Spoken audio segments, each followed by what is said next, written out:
guys, welcome to my channel. Today is Sunday, October 1st. I'm at church right now. We're parked in the parking lot of church. Before I was gonna go to Mass, I wanted to talk about this book.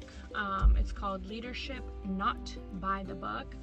Founder and CEO of Hobby Lobby, David Green with Bill High. So I wanted to start a segment on my channel that was more faith-based and spirituality. So I wanted to call it Talks with God or God Talks. So I think God Talks would be appropriate. If there's a book that I'm reading or some quote or anything that I find inspirational that has to do with faith, or religion, spirituality. My background is Catholic with a little bit of Judaism, and then also Russian Orthodox. I got this book while in Hobby Lobby. I like to read a lot of stuff by CEOs,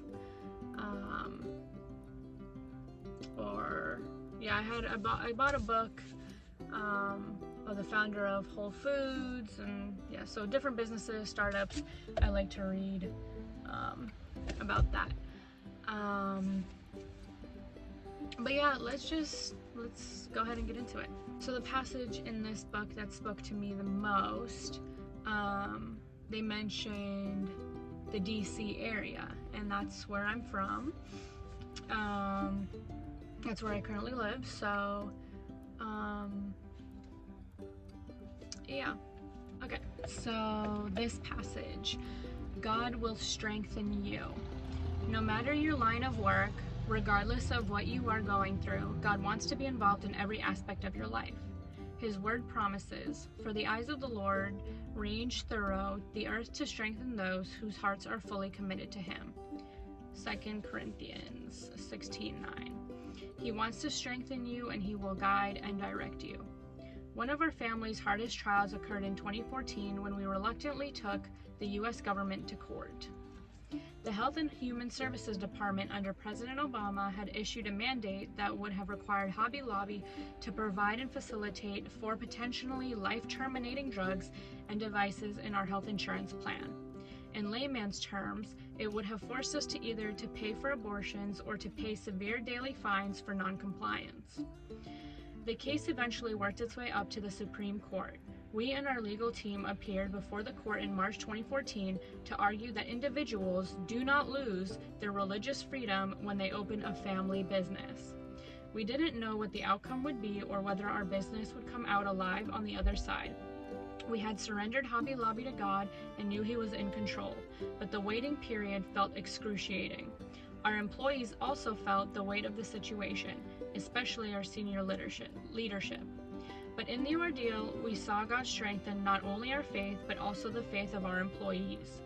We knew people across the nation were praying for Hobby Lobby and for our family, and we experienced God speaking miraculously not only to us, but also to our colleagues.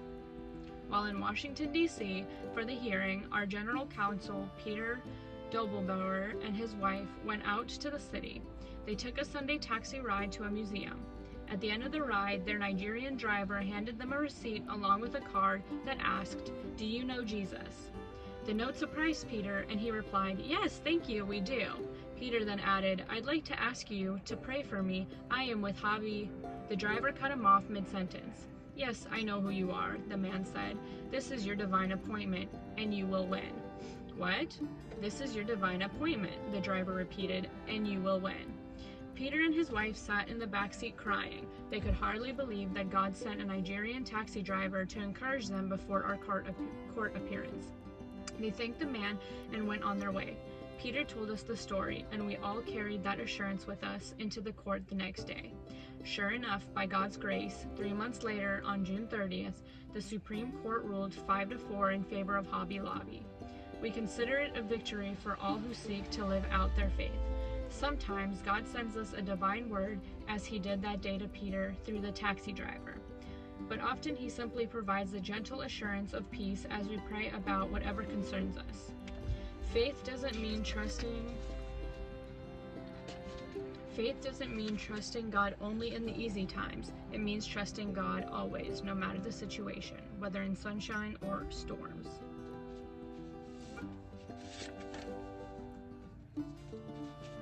I thought it was incredible, that the taxi driver knew them, knew the situation, was already praying for them, and was like, you're gonna win it. You're gonna win it. And God sent me, to you, and they ended up winning. So that's incredible. But yeah, so I'm gonna go to church. I'm gonna hear the homily, and then I'm gonna talk about that a little bit. And yeah, that will be the end of my video. So thanks for watching. The fact of the matter is, we're all a clump of cells. And that's a human being. That is a person. Subject with the same, or should at least have the same rights and authority under the laws and protection that you and I have. So then, when we make a moral choice, as John Paul... Okay, so I'm back in the car, and the homily was about making morally right decisions, and towards the end of the homily, the priest mentions that he brings up the topic of abortion, and a person is a person, and sometimes life hands us difficult situations where we have to make difficult choices, but obviously we have to make the morally correct one. And that was something that I faced during my pregnancy last year, and having to make the morally right choice, even though I knew it was going to be difficult. And I was working all the time, and family thought that I wasn't ready. My partner thought, we're not ready. But I told God, okay, this is what we're gonna do. This is, consequence of actions. And my daughter was born on my birthday. Best thing to ever happen to me, for me. She is the light in my life. So I carried it through, kept persevering, and I was like, I'm gonna have this baby. And yeah.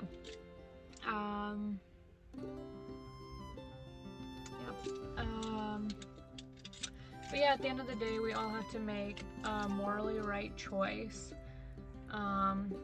And everyone's intuition and moral compass is different. And we can't judge others, based on what they decide for their life. But inside we know right from wrong. Inside, hopefully, we have a good developed conscience, or we're around people that have good developed conscience and can help us. So yeah, but it also reminds me, of a friend that was in a situation where she was pregnant and in an abusive relationship, marriage, and she came to me for help, asking, should I get an abortion? Is it illegal in my state? Am I gonna regret it? And so I just walked her through. I felt like it wasn't my responsibility, where that's kind of where I washed my hands, and I realized morally that wasn't right, But I told her, for me, morally, I would keep the baby. But I couldn't, but I can't force somebody to do something that they don't want to do. But then I also said, I would help her find the resources. So I said there's centers, so I directed her to different centers that helped me during my pregnancy. And then I also gave her, helped her with, you know, abortion options, centers, you know, clinics that would do that. And, you know, I felt she decided, you know, to terminate the pregnancy. And I felt super guilty because, you know, I gave her those resources, but at the end of the day, I asked her what would relieve the most stress off of your shoulders. Like, when somebody asks you, do you want this baby? What's the first thing that comes to mind? And she was like, no, just no. In this situation that I'm in, just no. And her partner, you know, was in prison. He was physically abusive. It was just not, it was not a situation that she wanted her child to be born into. It was no longer a situation she wanted herself to be a part of. And at the end of the day, you know, it's like, you can say, oh, you can get out of that situation, leave him, and la da da da da. But, you know, that's asking a lot of somebody.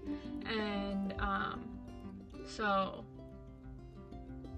we all have our own lessons to learn. We all have our own life paths to go on. If I was in that situation, I don't know how I would feel. In my situation, I was very adamant that I was keeping my child. But in her situation, being in those shoes, I can't answer that, because most likely I would choose the same that she was choosing. And God asks us to let go of fear, but, you know, it would take a lot. And I would, you know, it takes a very strong person to come out of abusive situations and make those decisions. Especially as a single mom, especially in a society and a community that looks down on single mothers. And, you know, jobs don't make it easy for mothers. And even charities, even companies that have helped me, you know, they're like, oh, we're gonna help. But it's like, unless you're in extreme circumstances, it's crickets. So let's be real. And then also the funny thing is, a lot of people, you know, were like, oh, what's your registry? Like, I want to purchase something off your registry. La, la, la, la, la. Well, this girl that I was friends with, you know, she liked my registry, so I messaged her my information. But yeah, so she just kept posting, you know, on Facebook and social media, pro-life, pro-life, pro-life, and I was like, oh, you know, here's my baby registry, like, could you help? Crickets. So, you know, the people that, you know, speak in God's name and all that, and it's like, you could just say, like, I'm sorry, but I can't afford it, or let me direct you to somebody that can help, or, you know, let me see if I have $5 to spare, like, let me see if I can get, like, a pair of shoes or some socks or a bottle or something. Or a pack of wipes, you know. But yeah, it's really interesting, people that preach about that stuff, and then crickets. But yeah, see, I read the passage from the book, and it was about, you know, making morally right decisions, which David Green talks a lot about in this book, is making the right decision and waiting for God to help him make the right decision, morally right decision. And that was what the homily today was about at church. So, thanks for watching this video. Comment, like, share, subscribe, and can't promise that I'll do these videos every Sunday, but I will definitely try to do them as many weekends as I can. But yeah, hope you enjoyed the video. Thanks for watching, and I'll see you next time.